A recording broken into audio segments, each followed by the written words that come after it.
নমস্কার বন্ধুরা, Maiti Bengali cooking এ সবাইকে স্বাগত জানিয়ে আবার আজকে চলে এলাম একটা নতুন পর্ব নিয়ে। আশা করছি আপনারা সকলেই ভালো আছেন। আজকে আমি বানাবো আলু দিয়ে মুরগির মাংসের ঝোল। বন্ধুরা, বাজার থেকে মুরগি কেটে নিয়ে চলে এসেছে। এবার আমি মাংসটাকে ম্যারিনেট করে নেব। হলুদ গুঁড়ো, লঙ্কা গুঁড়ো, আদা বাটা, রসুন বাটা আর দেবো সামান্য সর্ষের তেলটাও দিতেই হবে। এবার আমি হাত দিয়ে সুন্দর করে মাখিয়ে নেব। বন্ধুরা, আমার চিকেনের পরিমাণ মতন আমি আদা রসুন বাটা ব্যবহার করেছি, আপনাদের পরিমাণ মতন আপনারা ব্যবহার করবেন। বন্ধুরা, আমার চিকেনটা ম্যারিনেশন করা হয়ে গেছে। এবার ঢাকা দিয়ে আমি এবার আলুটা ভেজে নেব। একটা আলুকে আমি 2 পিস করে নিয়েছি। আমি কড়াই বসিয়ে দিয়েছি। কড়াইতে আলুগুলো ভেজে নেওয়ার জন্য একটু সর্ষের তেল দিয়ে দেবো। কড়াই তেলটা গরম হয়ে গেছে। এবার আলুগুলো দিয়ে দেবো। সামান্য হলুদ দিয়ে দেবো। দিয়ে নেড়ে চেড়ে আলুগুলোকে আমি লাল লাল করে ভেজে নেবো। আলুগুলো আমি লাল লাল করে ভেজে তুলে নেব। আলুগুলো আমার লাল লাল করে ভাজা হয়ে গেছে। এবার আমি তুলে নেব।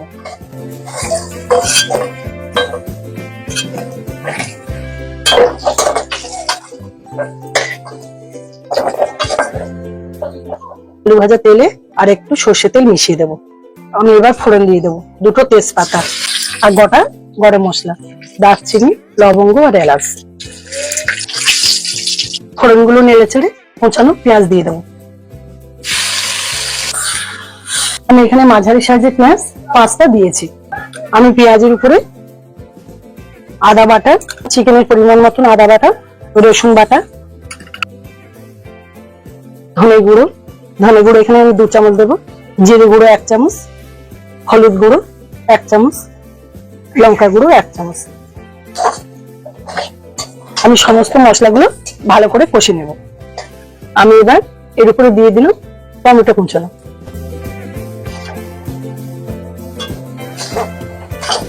আমার মশলাটা কষানো হয়ে গেছে। আমি এবার ম্যারিনেশন করে চিকেন গুলো দিয়ে দেবো। এবার মাংসটা আমি সমস্ত মশলার সাথে ভালো করে নেড়ে চেড়ে মিশিয়ে নেব। আমি কিন্তু এখনো লবণের ব্যবহার করিনি। বন্ধুরা, আমি কিন্তু এখনো মাংসে লবণের ব্যবহার করিনি। আগে কিছুটা ভালো করে কষে নেব, তারপরে লবণ দেবো। নয়তো লবণ দিলে মাংসের ভিতরে যে জলটা থাকে সেগুলো বেরিয়ে গেলে কষাতে অসুবিধা হয়, ভালো হয় না, দেরি হয়। তাই আমি পরে লবণ দেব। আমি এইভাবে নেড়ে চেড়ে সমস্ত মাংসগুলোকে আমি ভালো করে কষিয়ে নেব। আমি লবণ দিইনি, তাও দেখেছেন অল্প অল্প করে জল বেরিয়েছে এবং কষতে কত সুন্দর হচ্ছে।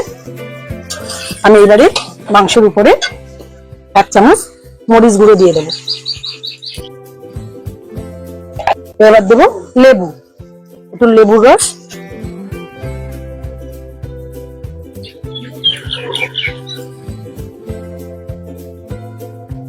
আর ভেজে রাখা আলু এই সময় দিয়ে দেবো। দিয়ে এবার আমি ভালো করে মিশিয়ে নেব।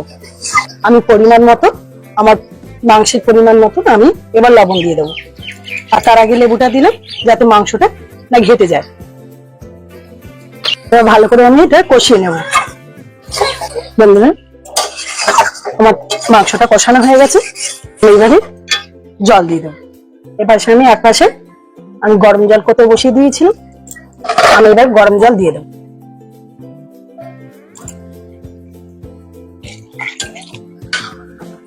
বন্ধুরা, আপনারা আপনাদের গ্রেভির প্রয়োজন মতো মাংসে জল দেবেন। কাঁচা পাকা লঙ্কা উপর থেকে দিয়ে দেবো। এবার ঢাকা দিয়ে আমি ফুটিয়ে নেব। বন্ধুরা, আমার মাংসের ঝোলটা একদম সম্পূর্ণভাবে রেডি হয়ে গেছে। আমি এর উপর থেকে 1/2 চামচ গরম মশলা ছড়িয়ে দেবো আর দেবো ধনে পাতা কুচি। নেড়ে চেড়ে নামিয়ে নেব। আলু টালুগুলো সব সেদ্ধ হয়ে গেছে। বন্ধুরা, কাশ্মীরি লঙ্কা না দিয়েও খুব সুন্দর একটা কালার এসছে। বন্ধুরা, আমার মাংসের ঝোলটা একদম রেডি। এবার পরিবেশনের জন্য আমি এবারে কাটিয়ে নেব।